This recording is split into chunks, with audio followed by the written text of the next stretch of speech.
to be here today, um, talking about cultural tourism. And we hope spring is actually going to come one of these days. Then the snow's going to go. And then we all really will be talking about traveling and seeing things in our wonderful province.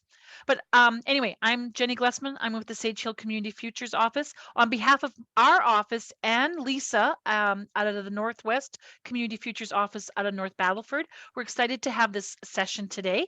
This is the last one in our economic development series for what we're going to say our year, because our year ends on March 31st. But then we're starting again. We'll start again in April. So we thought this was a good way to end up our session, learning about cultural tourism. So with that, I'm going to turn it over to Jessica so that we can get started. Good morning, everybody. As we gather here today, we acknowledge that we are on Treaty 6 territory and homeland of the Métis.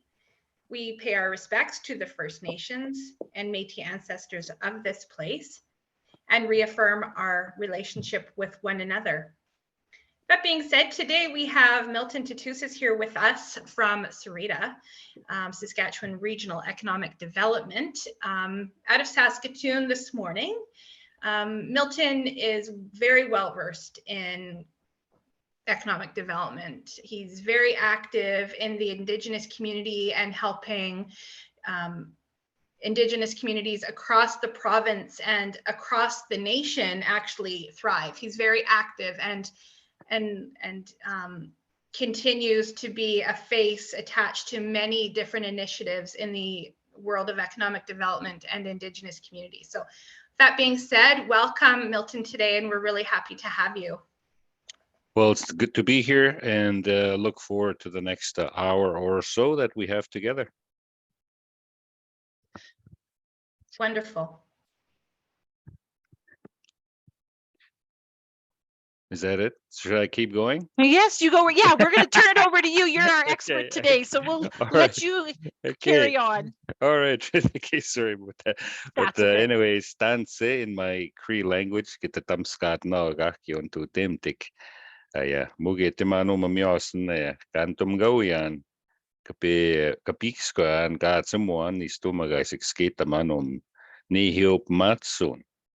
It's indeed an honor, and I'm always humbled and grateful for being invited to different circles to share what I know. I'm still learning. I am not an expert by any means on anything. I am a generalist, but I can certainly share what I know about tourism. I actually live and breathe. I was telling Jessica this morning, well, most of us who are involved in the community are still, the culture never left. It's been around despite what the government of Canada tried to do to eradicate the Indian out of us. We're still here, and we've survived actually for over 500 years since contact. And I want to share with you my story, my version, my experience, and just some recommendations. It's not the end all be all, but I think some of you will get something out of it, and it might be a refresher for some, and it might be boring for a few. So, but I promise to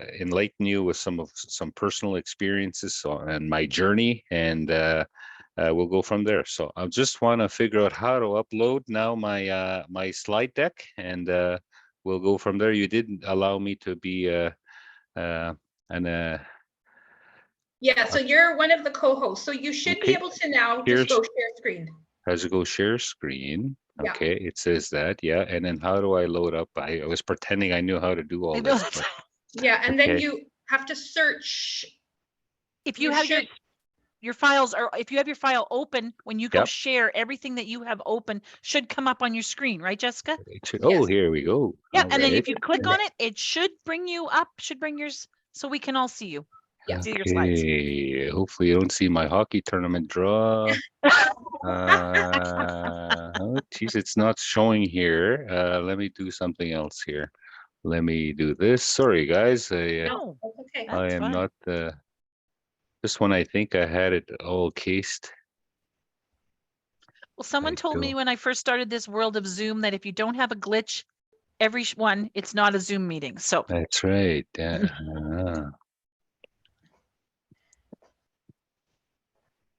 Oh, here it is. Okay, got it here. La, la, la. Now, go back here. You think we'd be pros? Oh, here it is. Ah, here it is. Here we And go. there we You go. We've got, see it? hey, Look at that. How cool Perfect. is that? Can you guys see all that? we Yes. sure can. I'm just gonna realign it a bit here. And then I'm trying to go slideshow. Where is that? Here we go from beginning. Yep. All right, here we go. You see that, guys? Yep. We sure do. Okay. I'm gonna minimize myself. So, anyways, what I've got a whole whack of slides I've been working on, so I quickly emerged some of them, and I call this economic reconciliation, a roadmap for small business, and I'll get right into it because I think these conversations we're having apply to tourism, they apply to manufacturing, they apply to the ag sector. I was just at an aerospace and defense forum yesterday, and the principles and the lessons learned and the thoughts that I would have apply to tourism as well. So I wanted to start by chatting, sharing with you my thoughts, I should say, what I think about economic reconciliation, because it's the topic, a hot topic of conversation at many different tables. And what does it really mean? Because it's interpreted in different ways by different people. Depends who you talk to, what sector, what experience they have, good experience, bad experience. Do they have any formal education? It was to say, have they taken an Indigenous Studies 101 course in university or college back in the day? Maybe they're Indigenous themselves. Maybe they were adopted or 60 scoopers and they have no idea what it's really like to be a Nehio or a Cree today because they were raised in Estevan, and so on.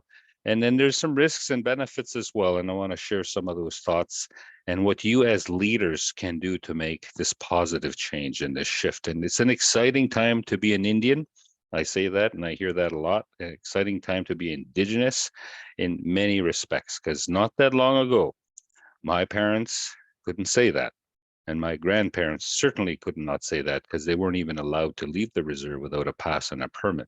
So, and I'll also share with you some resources that I've put together for the group. But I want to start by maybe shocking some of you by showing a slide like this. One of the founders of the Idle No More movement, Sheila, she goes by Sheila. Some of you may know her. Her last name escapes me, but she's earned her PhD now in this space.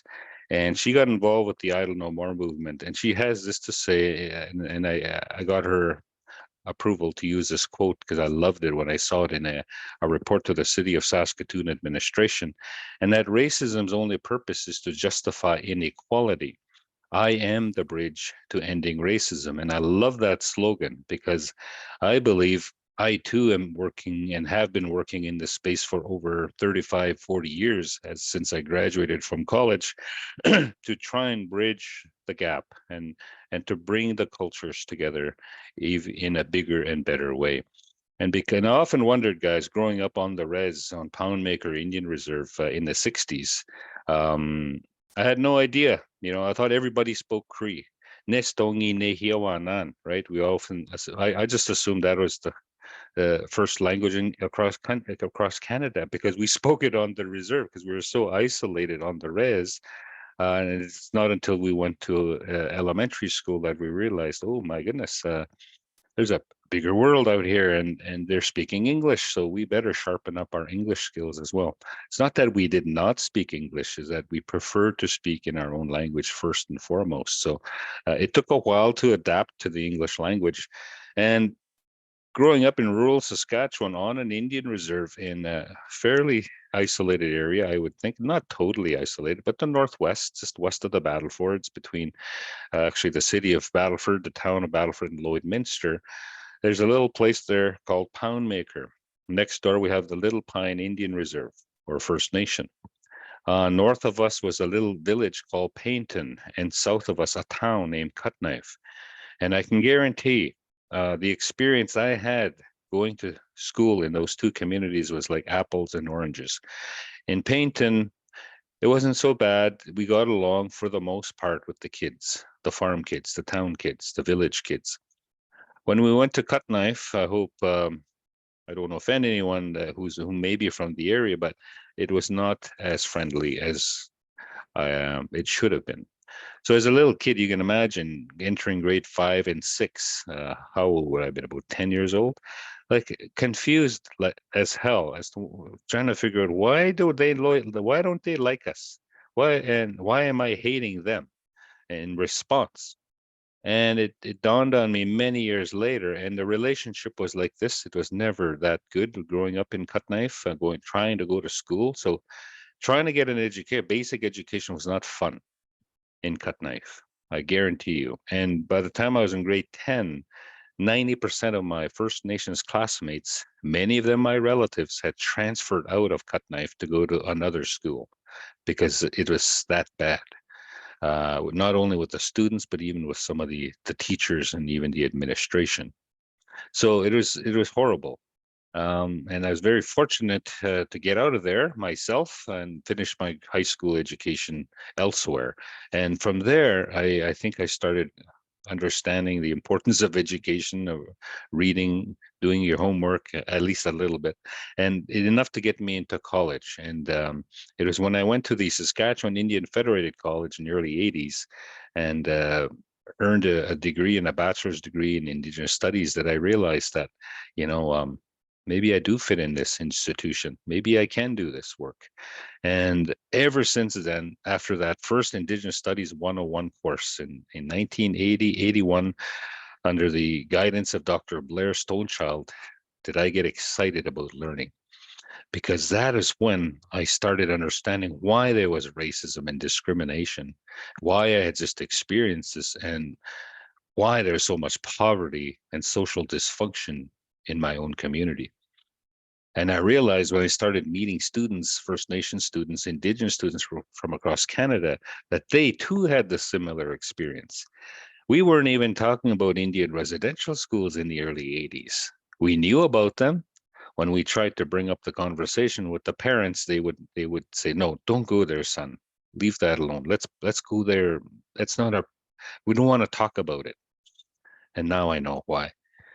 Because the truth has just finally come out. And it's very, very, it's a dark chapter in Canadian history. Now it's just coming out in the United States. They call them boarding schools. So in a nutshell, I just realized, I was realizing in my early 20s, what the hell just happened here in Canada? And why there's a social disparity, economic disparity, and why there's indeed a high degree of ignorant people in our region. And I quickly realized, not everybody was getting the same education that I was in the early 80s. Speeding it up to the present in my work with Srida and meeting with professors and people with PhDs, students about to graduate with a commerce degree, and they know very, very little about our recent past here in Western Canada, about the Indigenous situation. And it's appalling. It's really, really appalling. So I just wanted to open by saying that truth, and then I'll eventually move on to some of the great things that are happening and that can happen with your assistance, with your guidance, and with your friendship. But let me refresh your memories. Most of you took probably social studies in junior high, high school, maybe even university.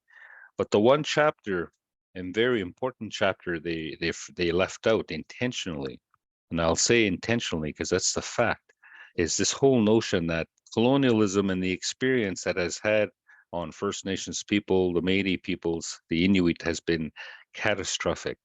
And these are the words that I would use in some of my presentations: imperialism, meritocracy, terra nullius, doctrine of discovery, and so on. Genocide, the big G word, which finally the Pope admitted to last summer when he came to Musqueam, and when he was asked a question by journalists time and time again, "Pope, Francis, was this genocide? And he finally admitted, after getting a lot of pressure from a lot of influential people. And there's been broken treaty promises time and time again since 1492, since the point of contact with the first settlers in the Americas. And of course, if you haven't, you need to know the devastating impacts of the Indian Act on our people, legislation that our chiefs never created nor agreed to. And then, of course, the impacts of the Northwest Rebellion. And I want to talk a little about that today and my experience in working with my own community and some of the surrounding communities in and around the Battlefords, which I think can be one model of real positive outcomes from our combined heritage.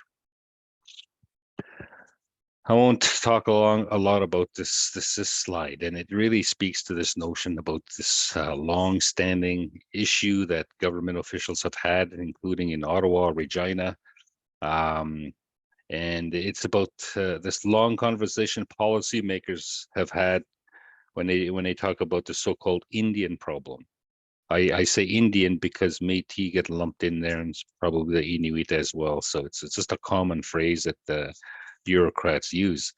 But there's been a long history of reports and studies about this dilemma, this social economic dilemma that we have and still have to this day. A long list, right from the 60s, the Hawthorne Report, RCAPS in 96, and then most recently, the UN Declaration on the Rights of Indigenous Peoples, and then the TRC Calls to Action, which is a spinoff from the Indian residential schools information that we all received, and then of course the UN Declaration finally being adopted by the Government of Canada just recently here in 2021.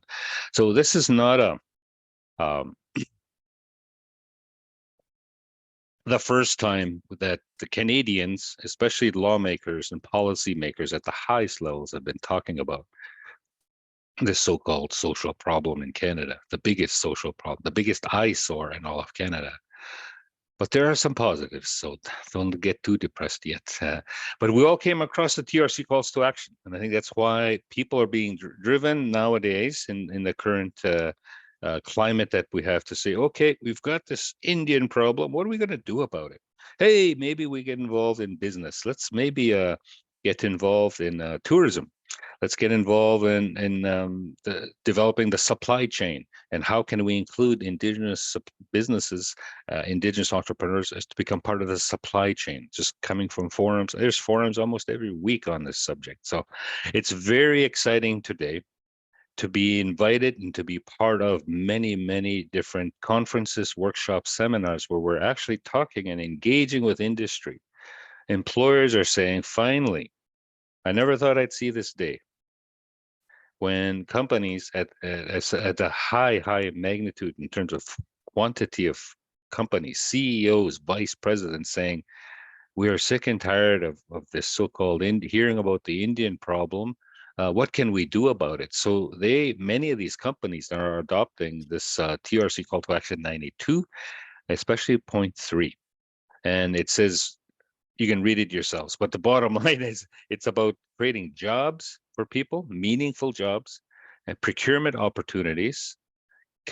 You're talking about getting more Indigenous companies involved and participating in the supply chain as suppliers, because for the longest time, Indigenous peoples have primarily been consumers, right? So now we're starting to talk about reviving that entrepreneurial spirit that was always there with the Indigenous peoples, because prior to 1492, prior to 1876, when the treaty was entered here in Treaty 6 territory at Fort Carlton, Indigenous peoples were always independent. They were always I would say not totally independent, but codependent intertribal trading nations. They had their own supply chain. Even before the fur trade, they were already trading amongst each other. And providing goods to one another from Mexico to northern Canada, and so on, and east and west. You can go to a museum today in New York City, in Ottawa, Gatineau, any museum, Royal Museum, and you will see the evidence there that our Indigenous peoples traveled far by canoe, by horse, they walked, whatever, to go to different regions of this great, great, vast land of ours called North America, including South America, to trade with one another. So again, I always emphasize that because a lot of people, including our own people, think that the business and entrepreneurship is a new concept. It really isn't. It's been around for a long, long time. It just got suppressed in the last couple hundred years, and now we're reawakening that entrepreneurial spirit that was always there. And the elders taught me when I worked for the Office of the Treaty Commissioner for a good part of 10 years, and trying to understand this concept of treaty and livelihood. And they talked a long time to me about this concept called Pimati Suwin. And Pimati Suwin is a Cree word, and there's a word like this in every indigenous language that really says and speaks to the notion that the peoples, the ancestors, the old ones, always took care of themselves. Ka kike is a word that you can all say. Ka kike, they had like they always had done before. So the entrepreneurial spirit was always there. It got suppressed last couple hundred years. Now it's being reawakened. And this notion of Bimajisuin, taking care of ourselves, is really, really starting to take off. So it's pretty exciting to be in that space. This picture here speaks to this idea and notion that Nehiawak, the First Nations, the indigenous peoples, would have the ability and the freedom to take care of themselves. And so they shook hands in 1876 when they entered into treaty.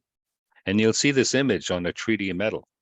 And the idea there was the white man, the settler, would gain access to our vast territories in exchange for some benefits. And one of them was the freedom to continue hunting, fishing, trapping, and making their own traditional livelihood as they always had. But we all know that never quite worked out that way. It's been a dismal failure since 1876 for the most part. So it's sad, but I like to show this slide because this truly was a covenant. It was a deal, and it was something that was envisioned by both parties, actually, that especially the First Nations.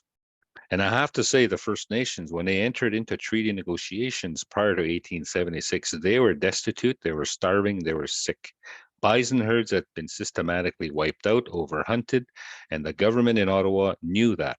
And so they had the First Nations on their knees, begging for medicine, begging for food, begging for assistance before they perished.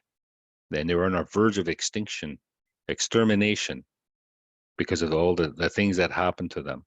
From a very proud, thriving, intertribal trading nations. It wasn't perfect. They even had intertribal warfare, but they learned to make peace. Coming from that to a poor, destitute people was a really, really sad thing to learn about.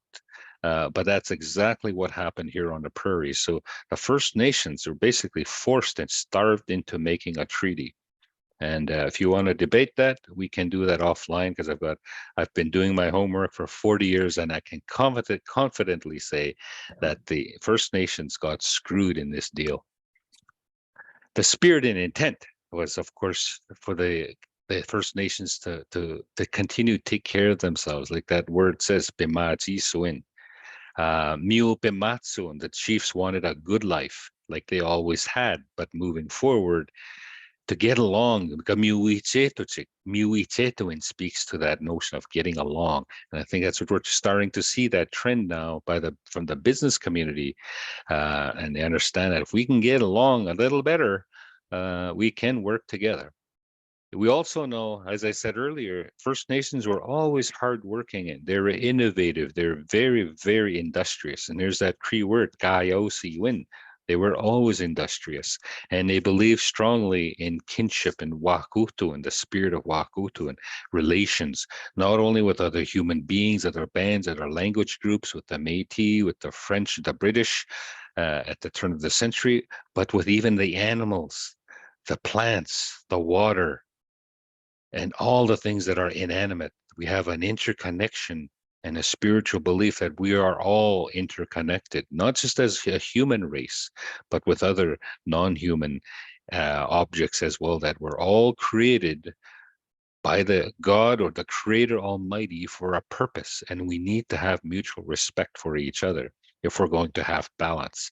And unfortunately, good old capitalism and industrialization has not been that friendly to our environment, as we all know, because of the problems we're now facing with climate change. So I think the First Nations elders knew what they were talking about. Unfortunately, nobody was listening for the longest time. I show this slide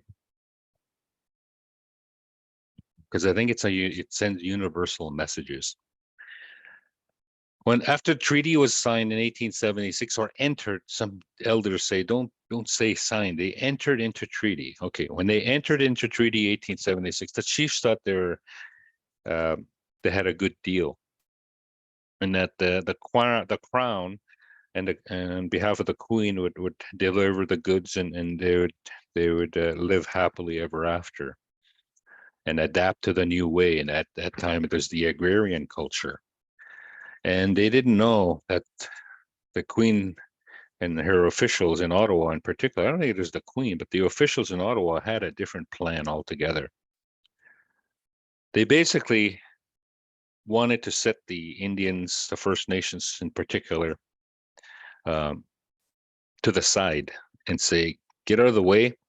You're not making use of this land as farmers, so just get out of the way. We're going to create these little communities called reserves for you, and that's where you're going to go.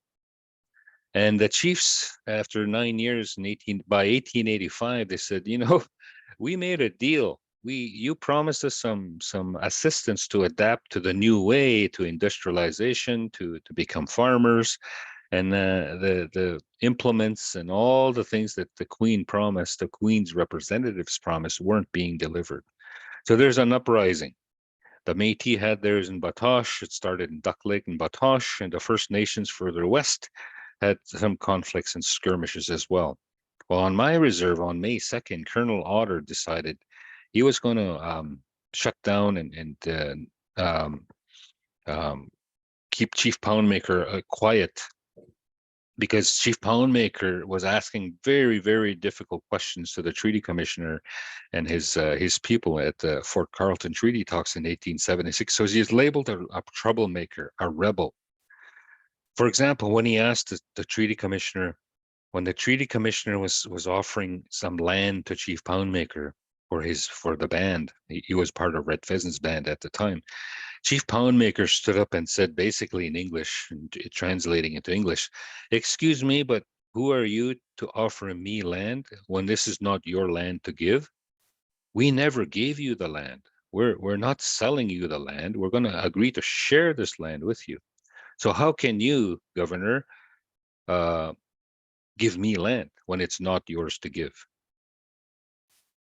So all hell broke loose, and Poundmaker and Big Bear were labeled rebels because they were asking some very, very, very difficult questions. And to this day, those questions have not been answered. So Poundmaker became labeled a rebel. So did Big Bear. They ended up going to prison. They died a couple of years later after serving some brief time at the Stony Mountain Penitentiary. And I say this because those were difficult times. We finally got Poundmaker exonerated in 2019 posthumously. I'll get back to that in a minute, because that's part of the Poundmaker Cree Nations tourism strategy that's in development. But I say this because in this day and age, we're often talking about change and change management. And I believe Poundmaker and Big Bear in 1876 were addressing this notion of change management. It's a very difficult conversation. It's very difficult to change a province, a region that's notoriously racist, to become non-racist and to be truly respectful to the Indigenous peoples. And I believe tourism can help change that and accelerate that current picture that we all know about. And it's about change management. I might come back to this slide later. So the elders and the leaders that I've been speaking to for a good part of my 25 years in community economic development and HR, I used to be an HR practitioner, are saying hurry up. We got to move on because the social economic gap may be even widening because the indigenous population is growing like this. If you were to make a chart, the non-indigenous population is growing like this, indigenous population is growing like this, but the budgets are actually still the same. In fact, haven't increased a whole lot to keep up with the incredible demographic rise of the indigenous population. The demand for healthcare, education, blah, blah, blah, blah, blah, is not keeping up with that rapid surge in our populations. So the elders have been saying since 1876, where's the goodies? Where's the stuff you promised? And let's get to work because we don't like poverty as well. We don't like all these symptoms. And I say keep up because my ancestors and elders have been saying, let's make the peace deal, a trade, let's work with me, teach me, let's partner for a long, long time, even before the fur trade era and leading up to the treaty era. So we need to keep up, we need to hurry up to close this economic gap. And I think tourism and indigenous tourism can play a big part in that. So what does this mean for you, for us? Well, let's to become truly business partners and good business partners, we need to do a few things. There is a process. It just doesn't happen by osmosis. But you need to show respect. You need to show respect for the indigenous community and vice versa. But more so the other way, I would say. It can't be tokenism. It can't be this notion we call in the ICDEV world, rent a feather, and it's just a cool thing to do, and it's just a trend, and use it for to make a turn to earn a buck and to make a profit off the backs of the indigenous community. It cannot be that.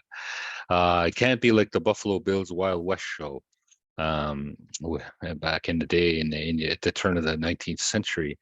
None of that. It can't be that. You have to build trust. And this takes time, folks. You can't send an email, have a Zoom call, one little mini 1-hour workshop and say, okay, now we've got trust with our communities who we haven't spoken to for 100 years. And we're going to do a business together. We're going to work on an indigenous attractions for this region, and we're going to make some money, right? It's not going to happen that fast. Trust me on that. You need to start thinking of contracting out some services, some suppliers. Maybe start sourcing out who potential suppliers can be for your entity, and that takes time. You got to figure out who's available, who has the capacity to deliver. Let's say provide transportation services, for example, catering services, those kinds of things. You need to get a better handle on what that supplier network looks like. You could begin thinking of hiring. Summer hiring season is approaching. It's for second day of spring, I believe. There will be national parks, provincial parks, et cetera, getting ready and starting to recruit, if not already have made decisions on who they're going to hire as summer students for 2 months, for 4 months. You know, maybe they've missed the boat already. But I would say that hiring process and that cycle, Indigenous peoples need to be considered as part of that hiring cycle. Train the people. These are givens. Mentorship. I'm a big fan of mentorship. And to become a good business partner, I think you need to do some of these essential things before you can truly say you're a real business partner. And you have to be in it for the long haul. Tourism is summer. Our summers are so short here in Saskatchewan, on the prairies, that we need to make we need to ally with the right people to take advantage and to be able to quote exploit in a good way the short tourist season that we do have, and repeat the cycle. Promote if you're experiencing some success, promote the model. Like, it's really not that complicated. So show respect, build trust, figure out who you can contract some services to, start hiring, training, and mentoring Indigenous peoples, especially students, university students, high school students. And like you would with any business partner, be good, be ethical. Don't just use them. for your personal advantage, because it's been happening far too long and has only really benefited one party and less the other. I'm going to any questions or thoughts so far, because I'm really getting into the nuts and bolts of why we're here, but I wanted to give you a little bit of background as to, I think, what's motivating people to get involved and to engage with the Indigenous community as potential viable business partners. You know, I just have one comment, Milton, is that, you know, yesterday I was speaking to some youth in another meeting, and I said to them, you know, don't be afraid to check the boxes. You know, historically, we were told, if you're Indigenous, if you're a person with a disability, do not check those boxes, because the employer or the opportunity may be using that information against you to weed you out. And now it's really important for people to understand to check those boxes, because there's opportunities as Indigenous, as people with disabilities, as female, as whatever it is. And just to really, and in the hiring process, as well as seeking employment. And it's okay, you know, and be proud of what you're coming to the table with. Exactly. And so anyways, I just wanted to share that because it was, you touched on that. Yeah, you know, excellent information so far. You reminded me when I was in college, I came across a program with the federal government, and it's exactly what I saw on the want ad at the local employment center on campus. So I was one of those guys who capitalized on an internship program. So between first, second, and third year of studies, I was able to go back to the federal government as an intern. And so it is a great experience. If it wasn't for that internship as this young, naive student who was just starting to get confident and comfortable in his own skin as an AHO, I credit that internship. I had 3 summer back-to-back internships with the federal government. And thought, man, oh man, that had that not happened, what would, you know, if I was just pumping gas at the res, I don't think we even had a gas bar back then, but like night and day in terms of the experience that I learned and the cool people that I met working with the federal government in Regina. So again, I'm a big fan of co-op work study programs as well. I used to manage a co-op work study program, and I can guarantee you, when I was at the university at the Indian College in Regina, I ran a co-op work study for about 4 years.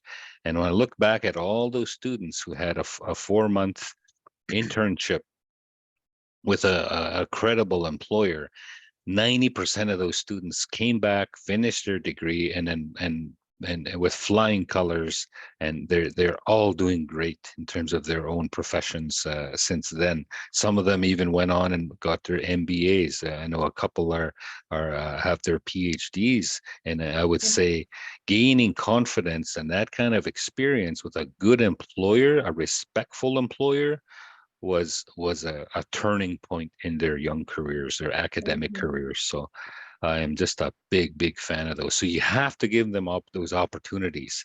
You need to, and we need more of those kinds of opportunities. So Milton, there is one. Oh, sorry, Jenny, I was just going to say the same thing. There is one question in the chat. Oh, it says, sure. Do you know if there is a specific grant for small business owners to apply to help hire Indigenous students? No, I don't. Short answer is no, but I keep hearing they're out there. So you have to contact your local, maybe Chamber of Commerce or your federal, what do they call the Canada Employment Centers? We used to call them Canada Employment Immigration Commission. That's how old I am. Way back in the day. It's gone through name changes, so you got to do your search. I know sometimes our office will get some things too, but I'll do some, I see your question, Leah, and I'll see if I see anything in the resources that we have. Yeah. There are, with this government, not to get political either, but I know this national government has been much more open to truth and reconciliation than any previous governments. Not to say previous governments under the conservative leaderships I've been following. I'm not a politician, but I follow politics. Not to say that there wasn't some traction with conservative leaderships in Ottawa.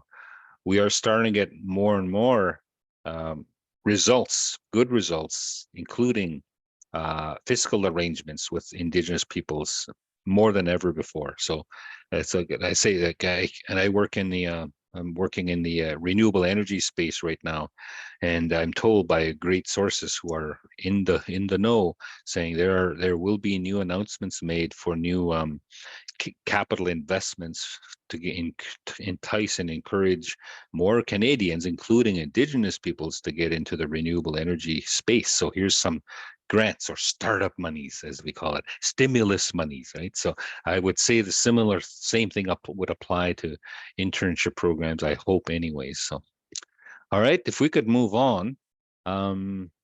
Here's my analysis. And I'm glad, and I'm hoping most of you online today have just made a decision. You're going to do something. You've made a decision. You're going to do something, even if you mess it up, even if you screw up. But at least you're going to try, right? At least I hope. And there might be a few of you there who, after this seminar, you might say, "Nah, that Tootoosis is full of crap. I disagree with him, and I'm not going to do this." And some of you might just say you'll be so scared to do anything that you won't actually do anything because you're too scared to make a mistake. You're too scared to offend someone. And here's the risks of action versus inaction, right? And I thought I'd share with you. You can read that on your own time. But I think the benefits of doing something far outweighs the risks of doing nothing. Like for me, getting involved and being part of an internship program as a young, naive, skinny little kid from the res, it gave me a lot of pride and self-esteem. I actually had a really decent paycheck and I was able to save up some money to go back to school in the fall. And that gave me pride. I remember that native internship program.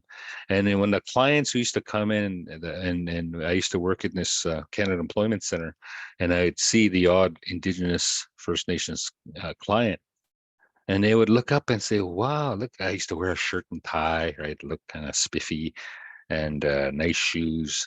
And then they you could tell, look at the smile on their face, and they'd actually have a First Nations person meeting them at the job information center. They could actually talk to a brown person, someone who understood their culture, understood the trauma they had gone through, and relate to them. Because I can speak Cree. If I knew I had a hint that they could speak a little Cree, I would greet them and say, "Hey, danse."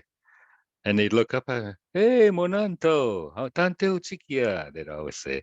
"Where are you from?" And "Yeah, Kiskikoman na, Poundmaker, Saskatchewan. How can I help you today, sir?" And they just loosen up and have that trust factor again. So again, something you should incorporate with your hosts and hostesses at your tourism sites. And if you can even train people to even say the word, if you're in Cree territory, danse, that's not that difficult to say a 2-syllable word.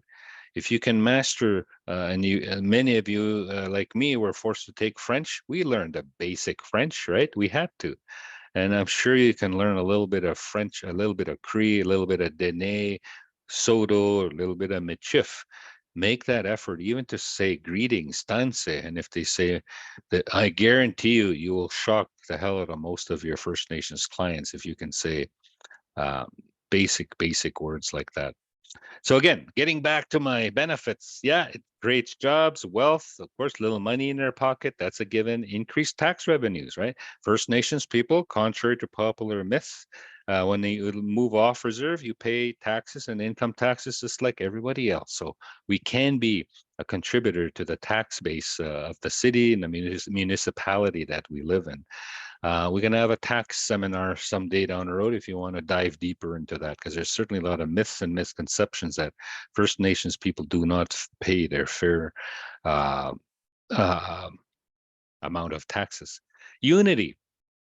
The experience I had as a kid, 21-year-old, quite nervous, just off the res, culture shock, shy, nervous, not knowing what was going to happen, how I was going to be treated by my fellow non-Indigenous coworkers or the clients, was actually quite positive for me. And I think if it wasn't for that experience, again, I don't know what may have happened to me. I'd hate to think the alternative, but I think it helped make me realize that there are good people everywhere, and there are jerks here and there in every community, not just in the mainstream, but even in my community, there are what I'd call assholes, right? Pardon my French, but again, unity is so important in this day and era when we have politics creating divisions within our community. In Saskatchewan, notorious for uh, very extreme right-wing ideologies, creating this division between First Nations and non-First Nations, treaty, non-treaty, on reserve, off reserve, urban, rural, north, south. It's nonsense. It's going to improve customer relationships. So if you are in an area where there's a high number of Indigenous people living, like on a reserve or a Métis settlement community, if you do this right, it's guaranteed that the relationships in general will improve with those communities. And access to new labor, right? Everybody says I want to be the employer of choice, but there is a big difference between that and being the employer of first choice for Indigenous peoples. I have workshops on this. It'll cost you, no, but I can do that for this group at another time. What does that mean to be an employer of first choice for Indigenous peoples? There's a process to get there. Access to new business partners as potential investors. If you want to expand your enterprise, you have a startup, had some success, but now with the COVID hopefully gone, tourism is picking up again across the board, across the world. Travel, people are willing to travel a little bit more again. So again, the ability to expand your operation, say you need to source out new food catering contracts. You need you need to hire someone to or you need to buy a bus. Maybe you want to have a charter bus coming in out of, say, Saskatoon to the Battleford, Saskatoon to PA and back, hauling people around in comfort, right? And you need capital. Well, I need to tell you, First Nations governments across this region are coming across not only their own federal transfers, just like the provinces do, but First Nations also get federal transfer payments, and they're also going to be coming across new capital by way of specific claim settlements. There's a lot of talk about that, and there's a reason why. When I go to business forums now, say the First Nations Power Authority gatherings or the First Nations Major Projects Coalition conference coming up in Vancouver in April, there'll be about 1,000 people there. And I guarantee you 30, 40, almost 50% of the delegates there will be non-Indigenous people representing companies that want to meet and greet the First Nations community, because they know the First Nations have access to capital. They're trying to attract them to invest in their company or to become JV partners or to buy shares of their companies. I've never seen the atmosphere as it is today. I never thought I'd see it, but now I am invited and go to circles and gatherings, business forums where we have investors or companies coming. They're looking for investors for their enterprise. And many a times they're looking at the Indigenous community, because Indigenous peoples are starting to create and generate their own wealth. They have some surpluses in some cases, and they're truly business ready, and they're ready to expand or diversify some of their own investments. So we're starting to see huge growth in terms of non-Indigenous companies meeting with the Indigenous community. So it's a very, very good trend. So they obviously see the benefits of engaging, taking some action versus not doing anything and just blaming and sitting there and blaming the government or blaming First Nations themselves for their poverty and all its symptoms. My good friend Carol Ann Hilton, who's the author of a book called Indigenomics, Taking a Seat at the Economic Table, had this to say, that if we can get more Indigenous communities thinking big business, pro-business, reviving that notion of Bimachi Sawin, as I said earlier, and reviving and pressing the reset button and reviving this notion of Pemachisoin, our economy and the contribution to Canada's GDP is only going to grow. At the moment, it's estimated to be around just under $30 billion. That's almost equivalent to, I think, PEI or Nova Scotia's GDP to Canada. Our economies can grow, and our GDP contribution to Canada could quickly grow to 50 billion, and then 75 billion, and eventually 100 billion.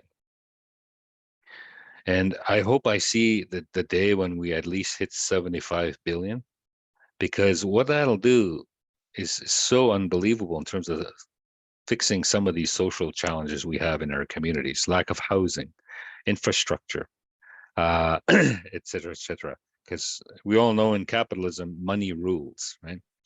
And I think we're quickly gravitating towards that number 30 and 40 billion, and then 50 billion. So when we see that, we're going to have incredible developments. And the question I have is, are you going to be part of that solution and that revolution? And if you do, and if you do it right, you will be a benefactor as well. So you can decide if you're going to be a benefactor or you're just going to be a bystander, okay? Complaining about these Indians and these poor Indians being a social nuisance. All right, so this is my word on indigenomics and what I think Carol Ann Hilton has been saying in her book and all her speeches across the country. Okay. Questions, comments?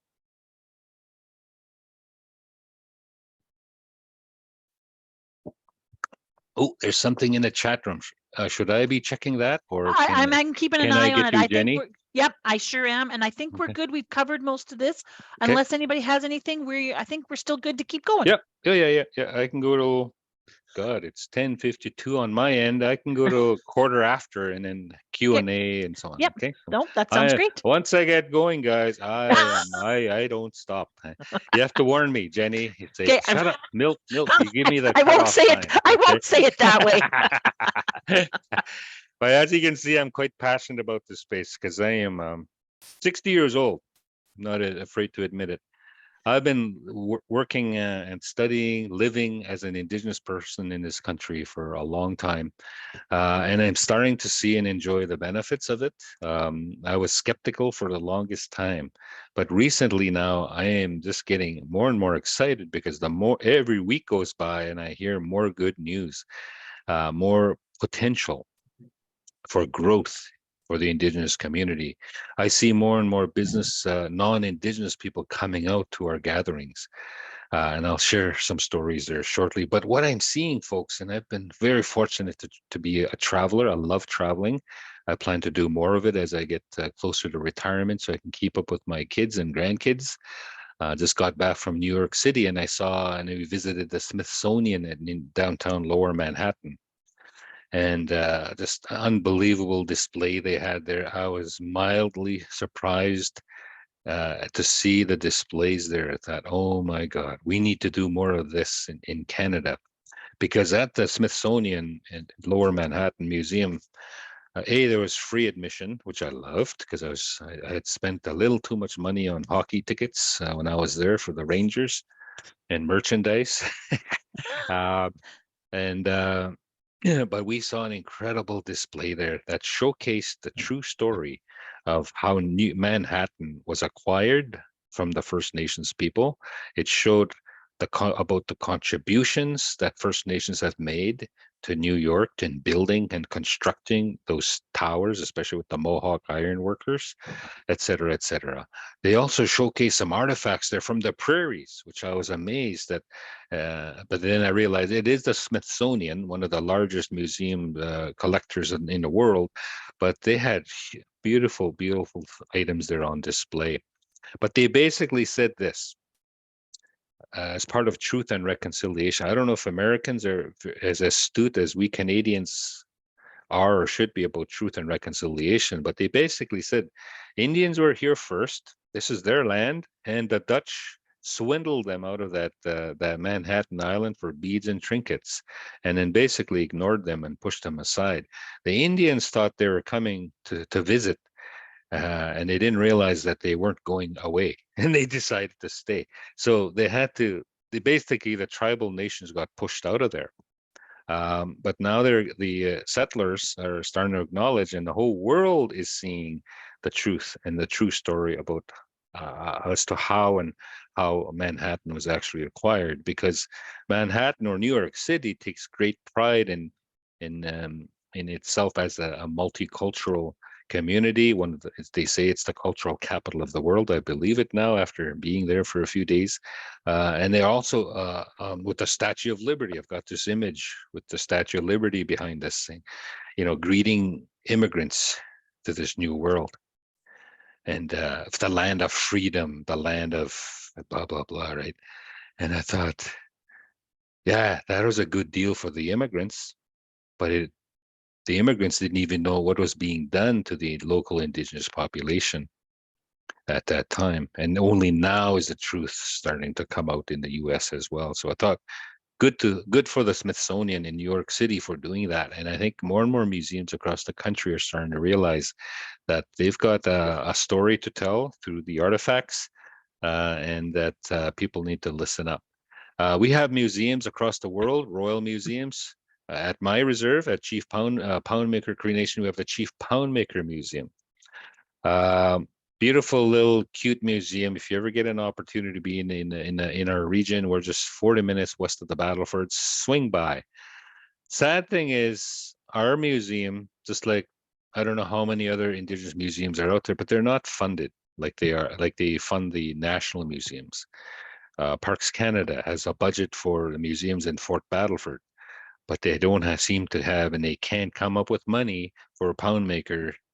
And we're on Crown land too, right? So there's big disparity there, big issue. So if we're going to see little museums, community-owned museums like Chief Poundmaker thrive, we're going to need some drastic policy change on as to how these museums on reserves or in the Métis communities are actually funded, just like those off reserve. We are starting to see, and I'm always excited when I go to Vancouver and I see the wonderful display. You cannot miss the Indigenous culture and the presence of Indigenous culture right there in the airport. I've been to Denver. I'm walking, I don't know which terminal it is, but you'll see reference there to the tribal nations that have occupied that territory for millennia. And we don't seem to see that here in Saskatchewan. You might see the Saskatchewan rush in reference to potash, yes, Saskatoon being the potash capital, but no or minimal reference to the tribal peoples. I think there's one picture there about that's references one Escaron Heritage Park, but you have to look hard to find it. But tourism in these large centers seems to be embracing the Indigenous story, Indigenous heritage, just like the Smithsonian in New York City. Cultural gatherings. I was telling our colleagues before the call, non-Indigenous people seem to think our culture's dead in many respects, but quite the contrary. We're just not that public about it. But growing up on my reserve, I attended powwows, cultural gatherings. We had traditional ceremonies all the time. We spoke in our language all the time. We traveled to other communities to attend their powwows and cultural gatherings. We went to sun dances, sacred ceremonies. Those are not open to the public. You have to be aware that round dances, powwows are open to the general public, and you're more than welcome. The community is more than welcome to attend. There seems to be this ingrained notion, and we have the government to thank, the federal government for developing this culture of separation and division. Because at one time, growing up on the reserve, I remember in the 70s where there used to be signage at the border of the reserve saying, "Warning, trespassers, you can be fined if you're found trespassing on this Indian reserve land," which was basically a message to non-Indigenous peoples: you're not welcome here. And if you dare come on the res, you could be fined. So what I'm told is by settler friends that for generations, we were taught not to go there. And, I think the government in the turn of the 19th century did that for a purpose, and that was to minimize the threat and the potential of more whiskey traders and land speculators. And I think they did that initially to protect the Indians from that. But they forgot to take down the signs when they finally got rid of the whiskey traders and the land speculators. So we have to break that down. But I will say this, sacred ceremonies, in my view, and in my experience, based on my teachings from my traditional knowledge keepers, are off limits. And if you do go, you have to be invited. And there's a process for that. And we can't cover all that here today, but I can say there's a process, there's a law. It's not written, but you can't just show up to a Sundance on Poundmaker Reserve unannounced. If you do, you will get escorted out. And there's a reason for that. These are very sacred ceremonies. Even I keep hearing about people wanting to go to a sweat lodge ceremony. You know, they're hearing about it through some friends, and it can be a life-changing experience. Yes, I believe that. But at the same time, those aren't for show. This is not Hollywood, ladies and gentlemen.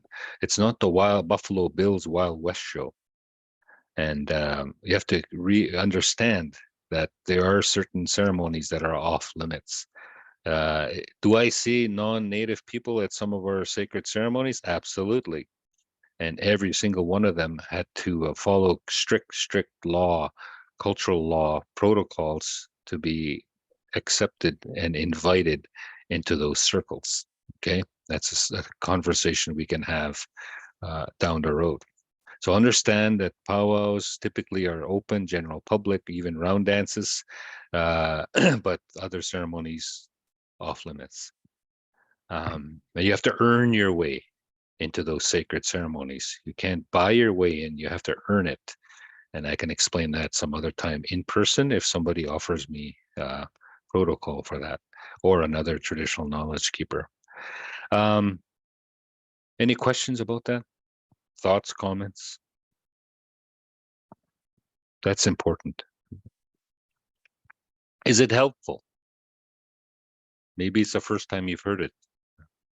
What does it say? Jenny, any comments in the chat room? No, we have nothing at the moment. We're good. Okay, cool. Moving on then, a fifth bullet, authentic experience. We keep hearing at our conferences about this notion that international tourists apparently that have been surveyed by research groups. Europeans have this fascination with indigenous cultures here in North America. And there's a story and a reason why I learned how that started recently, but I don't have time to get into it. But they when they come to Canada and they want an experience with indigenous culture, well, I think what they're saying is we want to go on a dog sled ride in the far north. That's cool. I've never done that. Or if they come on the prairies, they want to see an Indian in braids and in a teepee and on horseback, bare-chested, chasing a buffalo or bison, to be more correct. And and we think, yeah, okay, that's cool, but where did they get that idea? Like, yeah, that may have been the culture at the turn of the century, but we're not riding around on horses today. Maybe the cowboys are the Indian cowboys, but we're not running around the prairies chasing buffalo and with a spear anymore. That's something you can see at the museum. And so this notion of what is an authentic experience. And there's different people defining this for us, for the community. But I would say in my community at Poundmaker, authentic would mean Indigenous or local First Nations interpreters. Our authentic would mean artifacts, and we're starting to repatriate some of our cultural artifacts. There's many items from Poundmakers Reserve that are in collections around the world. We're starting that trend where they're starting to come home now. Real food, traditional foods. They were talking about maybe sleeping overnight in a teepee. We can provide that. But we often we're clear to them, we don't live in teepees year round anymore. We're too soft. We can't survive in a teepee in 30 below weather. Not anymore, and so on, right? Somebody's got their microphone on. So again, you need to have and drill deeper into this definition of what is an authentic experience, right?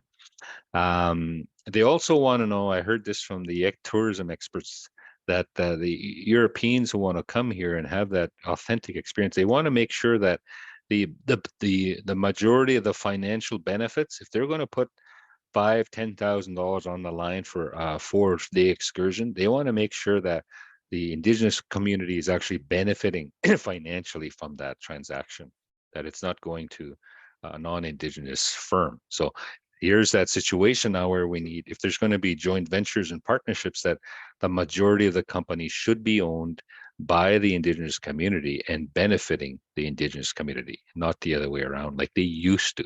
Okay.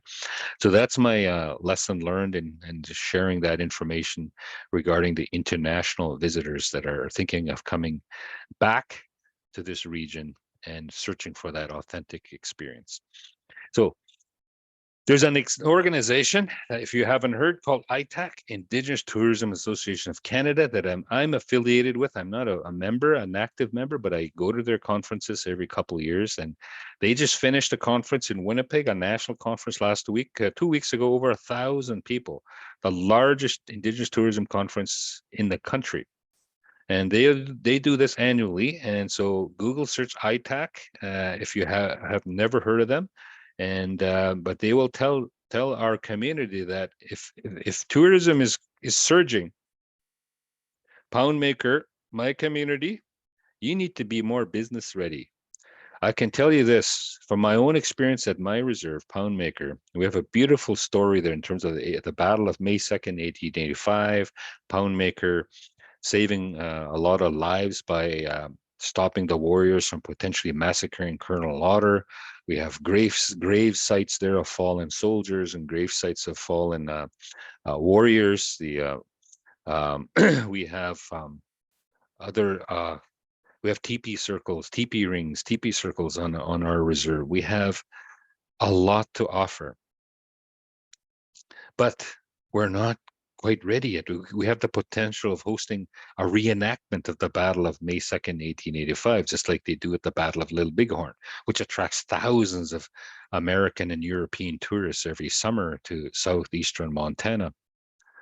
We can do that, but we're just not there yet. And we need to get to our chief and council to understand that, to separate the business from politics, and let's have a business plan. Let's have a strategy, and let's find some partners, and let's invest in that infrastructure so we have good washroom, showers, restaurant maybe, or food catering services, nice teepee lodges, maybe some cabins with good running water, et cetera, et cetera. Let's pave our roads so that we have good, smooth transition. I've seen RVs come on the res, beautiful motorhomes driving along, trying to avoid our potholes on the reserve. You know, I've seen tourists arrive on my reserve from Ontario, driving through east to west. Nobody greeting them and no phone number, no updated website to call to see if there can be a host ready to give them a guided tour. You know, so unofficially you come there, you're on your own. It's an unguided tour.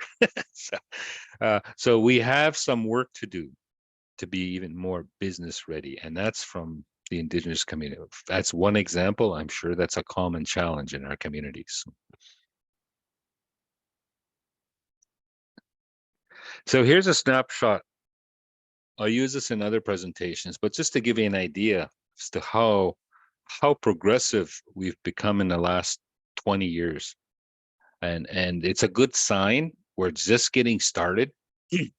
The Indigenous community, in terms of getting into business in general, separating business from politics, having a well-oiled machine, having the right staff in place, having a good CEO, good board of directors, good governance, good policies, is really starting to attract major companies to the Indigenous community as investors and as partners. Similar thing could be happening in tourism as it is happening in let's say Meadow Lake Tribal Council, in mining and forestry. Who do we have here? West Bank First Nation, prime example. Go to Kelowna West, drive through Kelowna, and Kelowna West, you won't even know you're on an Indian reserve until you see the signage, and they're really tiny. You're on the res. It's so developed there, And of course, it's a hotbed for tourism there. It's just an amazing place. So if you get a chance to go to BC, make sure you drive through Kelowna and Kelowna West and the West Bank First Nation, and you'll see what I mean. Now, there is a nation that's truly business ready, okay, and capitalized on their climate and their location, their geography. One of the most developed First Nations communities in Western Canada. Yeah, I want to talk a little bit about the Hard Rock Cafe, hotel and casino chain that was acquired by the Seminole tribe of Florida. I'm told it's a small tribe in state of Florida, but recently acquired the Mirage Hotel on the Las Vegas Strip for a cool $1 billion cash. Now tell me, who has $1 billion cash sitting in the bank that's ready to be invested? The Seminole tribe does. And there are other tribal nations in the United States that are kicking ass and getting onto Main Street. Now I'm talking Las Vegas Main Street. So I think that's sending ripple effects and messages across the world to Indigenous communities that you can be a major player on Main Street, including New York City, including Las Vegas, in downtown Vancouver, downtown Montreal, et cetera, if you're business ready. If you're business ready. And that's a big, big if. Clearwater Mi'kmaq Coalition, for example, the logo in the center. The Mi'kmaq Coalition of groups just bought out a couple of years ago the Clearwater Corporation, which is a giant. I think they collectively the investment was worth $1 billion. They now own a big percentage of the fisheries products in Atlantic Canada. Right. So again, this is a snapshot, folks, of some of the most progressive First Nations and some of those corporations that are saying, I want to do business with that nation because they're business ready. They've got good laws and policies in place, and it's going to be a safe bet, and it's going to be a low risk. You get involved in any business, there is a risk. The question is it high, medium, or low risk? And these nations here have agreed to work with the private sector investors, and the investors that agreed to work with them, and they said they are good, sharp business people. We're going to do business together. I think this can happen in tourism as we start to mature as well. I want to wrap up by identifying some really cool developments in Indian country. People are looking for authentic experiences. On the left, you'll see that image of a teepee. Europeans, I'm told, want to come and spend a night in a teepee with a real Indian, whatever that means. But joking aside, that was a joke. Teepees, the teepee itself has a story, and there's engineering involved, but also ceremony involved, and there's a proper way to erect a teepee. Some of you know that, some of you don't. But there's a snapshot of the significance of a teepee, and that itself can be a teaching. The fire, iskoteo in the middle, that can be a teaching, a cultural teaching as well. And there's a reason why for millennia, the tribal nations on the prairies relied on the teepee as their mode of shelter. I would say First Nations people, First Nations, Indigenous cultures have contributed to this vast explosion for camping, right? I have a little motorhome, and it made me realize that, hey, we're now modern day Indians. So we're mobile. We like to get out of the city, and we like to go experience campouts. And we're going to go rough it. It's not really roughing it because we're literally glamping, right? So, but again, it's like, it brings me back when we're out camping to what it was like Kayas long time ago with our ancestors, because they were camping out all year round. They were always around a campfire, always camping by a lake or by a river, by a creek, enjoying Mother Nature, right? So again, that's an Indigenous contribution to the RV and camping community. The photo on the right is a new phenomena, and it's exploding in Indian country, the Indian horse relay. And again, if you haven't heard of it, just watch and go to the Calgary Stampede, and you will see it firsthand. It's now a big show, a big event. and and it's exploding throughout the horse racing community. Check out, and there's YouTube videos on the Indian horse relay. So there's probably going to be an Indian horse relay near you this summer. So check them out. Powwows, these images. I just wanted to share these images to showcase the resurgence of an ancient tradition, an ancient custom in our culture, and that's dancing and celebrating life, celebrating nature. And there's songs and dances. They're not just bouncing around for nothing. And in rhythm, there's a reason for every song, a reason and a story with every dance and style of dance. There is a story behind each regalia. Never call them a costume. That's reserved for Halloween. They're not costumes, it's regalia.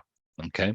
Everything's handmade, nothing is mass produced in China or India. Everything's made locally, handmade. Every single bead is sewn on by hand. So, masterpieces of arts and crafts put into, and hours of labor to put into making beautiful, beautiful, unique regalia for every single dancer. And they all have a story, and you have to get to know the dancers for them to tell you the story of their regalia. On the right, we have athletes now breaking into professional ranks of, say, the game of lacrosse. Again, you will see them sporting nice, beautiful braids and long hair, like this young fella who was playing in the National Lacrosse League. So we're starting to venture into sport tourism. Hockey, ice hockey. I'm involved with ice hockey.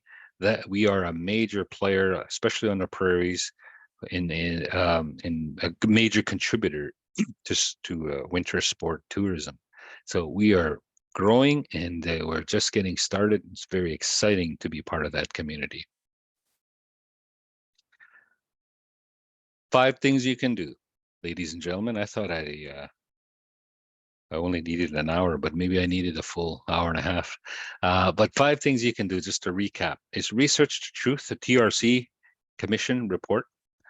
Make sure your team, your CEO, your board of directors, your business partners understand why they're in this business. And it's way beyond just making a profit. Make a friend, associate with the culture, build that trust. Okay. Review your past and present policies.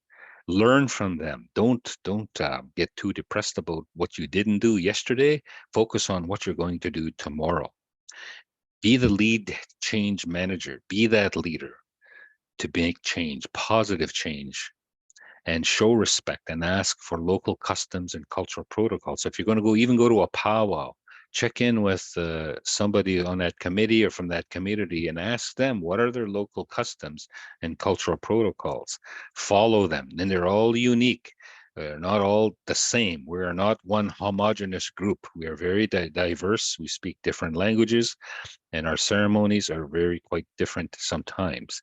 But generally speaking, ask for local customs and cultural protocols. Don't just show up with your camera and short shorts and a little halter top or a bikini. You know, if you've got the body and a beautiful body, or a guy, and you want to go shirtless and walk around at a powwow shirtless because you're a muscular.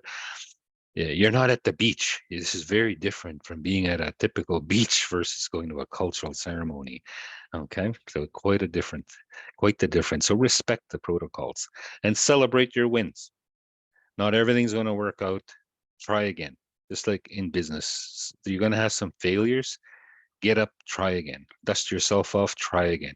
If you don't find the right college knowledge keeper, cultural knowledge keeper, you may not find the right person right away, but keep trying, keep networking, and you'll eventually find that person or persons to be your guides, your associates, your traditional knowledge keepers, and your teachers, and they will show you the right way.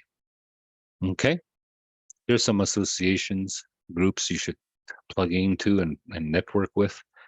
The key is to get out there. I know I'm getting older, but I love networking. because every business gathering I have an opportunity to go, I go, because I'm always going to walk away with a new business card, a new contact, and I follow up immediately. I have coffee, lunch, breakfast with them, get to know them. And once I understand them and they understand me, what drives me, what my priorities are, we talk shop. We don't get into business right away usually. It takes time. You have to build and invest in that time to build that relationship with people. Because at the end of the day, folks, you've heard this before. I'm not the first to say it, nor will I be the last. It's about trust. And who are you? Are you somebody that we can really have trust in?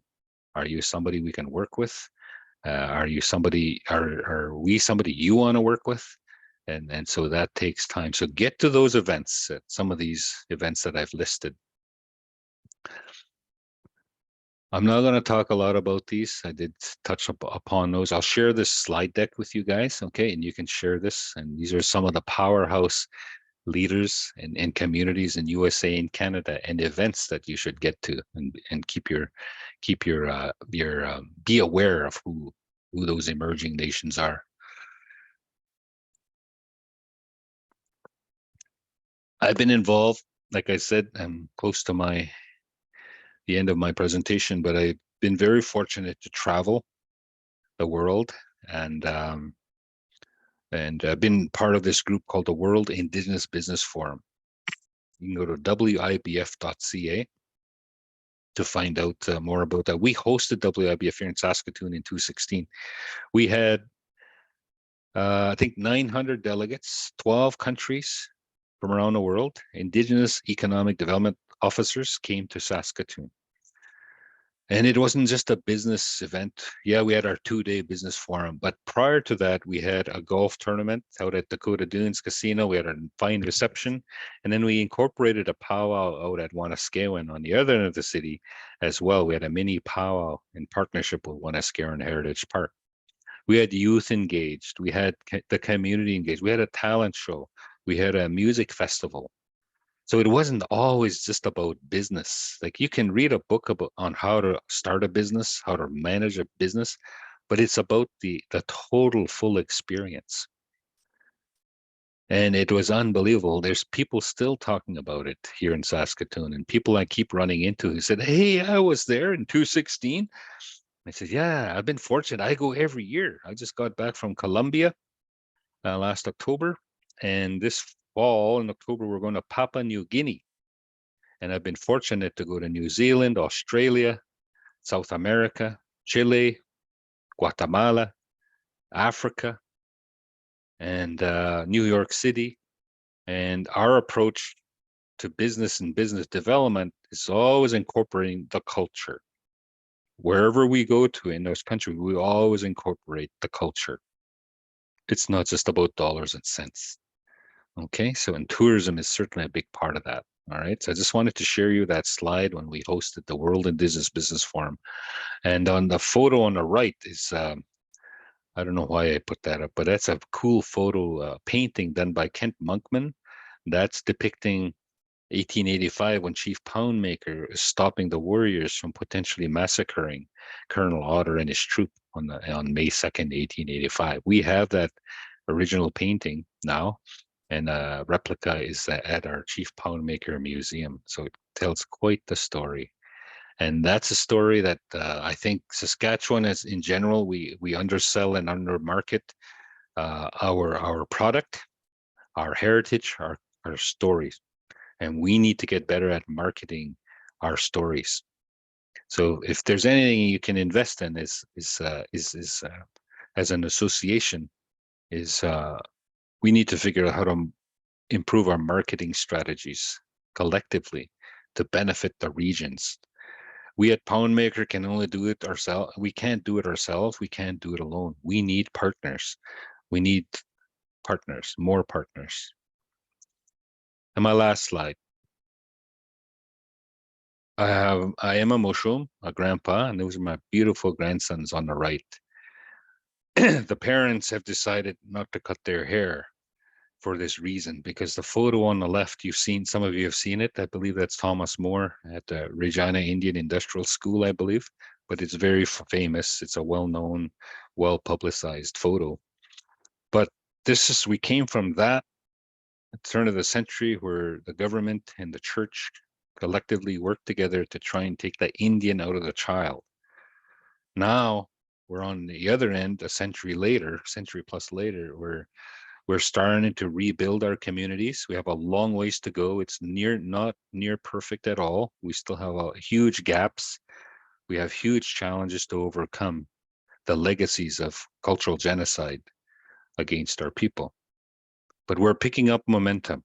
I want to encourage you to join the circle, the movement, and so that my kids, my grandkids, Silas and Lincoln, can reap the benefits of this beautiful country called Canada, one of the wealthiest countries in the world. Not perfect, but we're doing quite well. I want to ensure, so the work I do, I want to ensure that they are truly benefactors and not bystanders. Okay, so I just wanted to close and share with you where we're heading. And when you see those little beautiful eyes and their little smiles, I just took them to New York City and they were looking for Spider-Man and King Kong. They are just beautiful little human beings. And I think we all, if you're not a grandparent yet, you will experience this and say everything we do should be for those little guys, and that they have a good, prosperous future ahead of them, and that they're not just cultural attractions either, that they're real human beings, that they've got a future ahead of them that's just unbelievable. So I just wanted to leave you with that, those final thoughts and comments. You can always reach me by email. That's my Srita email there. Go to our website, srita.com, if you need to track me down. So, but I got to show you this picture one last time. Aren't those beautiful little guys? Hey, yeah. I'm teaching them Cree. Every chance I get, Silas on the left, yeah, he's already understands basic Cree. He knows he's a Cree, and he knows where he's from, and he's really proud of it. So, thank you. That's wonderful. Thank you, Milton. Thank you so much. This has been very, very good. Mhm. Lots of good information. Does anybody have any questions? I know we're pushing the hour and a half, but does anybody have any quick questions for Milton before we go?